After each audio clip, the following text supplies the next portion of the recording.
তাই সেদিন প্রচুর বৃষ্টির জন্য এই খেলাটি বন্ধ করতে বাধ্য হয়েছে বিডিআর সিধুকানু ক্লাব। কিন্তু আজকে সেই খেলাটি আমরা দেখতে পেলাম, খুব সুন্দর খেলা হয়েছে। কিন্তু যে মানুষটার জন্য আমরা আজকে এই খেলাটি আয়োজন করলাম, সেই মানুষটি আমাদের একনিষ্ঠ নেতৃত্ব। এই আমাদের পিছিয়ে পড়া এলাকার মানুষকে এগিয়ে নিয়ে যাওয়ার জন্য, পিছিয়ে পড়া মানুষকে কিভাবে ডেভেলপ করা যায় এই চিন্তা ভাবনায় যে মানুষটি ভারত জাকাত মাঝি পারগানা মহলের ব্লক পারগানার পদ ছেড়ে দিয়ে আদিবাসী একতা মঞ্চের খাতড়া মহকুমার সম্পাদক হিসাবে উপনীত হয়েছিলেন সেই স্বর্গীয় ধনেশ্বর টুডু। উনি চেয়েছিলেন যে এলাকায় আদিবাসী মানে শুধু সাঁওতাল নয়, সাঁওতালের সাথে সাথে আমাদের এই পিছিয়ে পড়া এলাকায় অনেক অনুন্নত আদিবাসী বসবাস করেন। তাদেরকে সবাইকে তুলে ধরার জন্য আমাদের আদিবাসী একতা মঞ্চ তৈরি হয়েছিল এবং সেই আদিবাসী একতা মঞ্চের ফাউন্ডার মেম্বার বলা যায়, ওনার নেতৃত্বেই আদিবাসী একতা মঞ্চ তৈরি হয় এবং উনি প্রথম থেকে হালটা ধরেন। দুর্ভাগ্য আমরা সেই মানুষটিকে বেশি দিন পাইনি। আজ 2024 সাল হয়ে গেল, ওনাকে আমরা 2022 সালে 14 সেপ্টেম্বর হারিয়েছি। প্রতি মুহূর্তে সেই মহান ব্যক্তিত্বকে আমরা অনুভব করছি। যখনই যেখানেই বসছি ওনার কথাই মনে পড়ছে যে উনি কিভাবে কাজ করতেন, আমরা সেইভাবে কাজ করতে পারছি না। উনি বাড়ির কথা চিন্তা না করে উনি শুধু সংগঠনের কথাই চিন্তা করতেন, দিন রাত 24 ঘন্টা।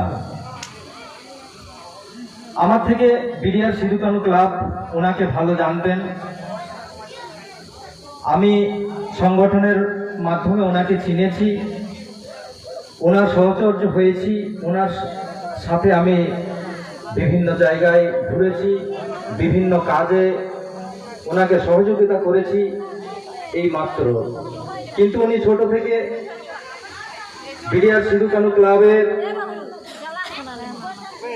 সদস্য এবং বিডিআর সিধুকানু ক্লাবকে উনি এগিয়ে নিয়ে যাওয়ার জন্য দায়িত্ব নিয়েছিলেন। সেখান থেকেই ওনার পথ চলা শুরু। তাই বিডিআর সিধুকানু ক্লাব আজকে ওনার স্মরণার্থে যে স্মৃতি ফুটবল টুর্নামেন্ট রেখেছেন, আমি বিডিআর সিধুকানু ক্লাবকে অসংখ্য অসংখ্য ধন্যবাদ জ্ঞাপন করছি এবং আমাদের একতা মঞ্চের পক্ষ থেকে আমাদের যে এই এলাকার 5টি কমিউনিটি আছে, যেমন ভূমি সমাজ, সবর সমাজ, মাহলি সমাজ এবং কড়া সমাজ এবং সর্বোচ্চ পরিমাণে যারা বিলংস করছি সাঁওতাল সমাজ, ভারত জাকাত মাঝি পারগানা মহল তৈরি হয়েছে। তাদের সবাইকেই আমি অসংখ্য অসংখ্য ধন্যবাদ জ্ঞাপন করছি। কেন কি তারা সকলেই মিলে বিডিআর সিধুকানু ক্লাবকে এই স্মৃতি ফুটবল টুর্নামেন্টের জন্য সহযোগিতা করেছেন, সহযোগিতার হাত বাড়িয়েছেন।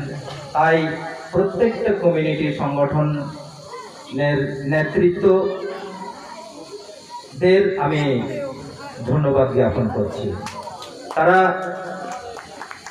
বিভিন্ন কারণে সবাই হয়তো উপস্থিত হতে পারেননি, ভবিষ্যতে আমরা ওনাদেরকেও পাবো এই আশা রেখে আজকে যারা ফুটবল প্রেমী যারা খেলাকে ভালোবাসেন, যারা আজকে সারাদিন এই খেলার দিনটাকে উপভোগ করেছেন এবং যারা খেলে গেছেন, আমি সবাইকেই আদিবাসী একতা মঞ্চের পক্ষ থেকে আমি ধন্যবাদ জ্ঞাপন করছি। এখন আমরা দীর্ঘায়িত করব না, এখন প্রাইজ ডিস্ট্রিবিউশন হবে, তাই সবাইকে আরেকবার ধন্যবাদ দিয়ে আমার ছোট বক্তব্য এখানে শেষ করছি। অসংখ্য ধন্যবাদ।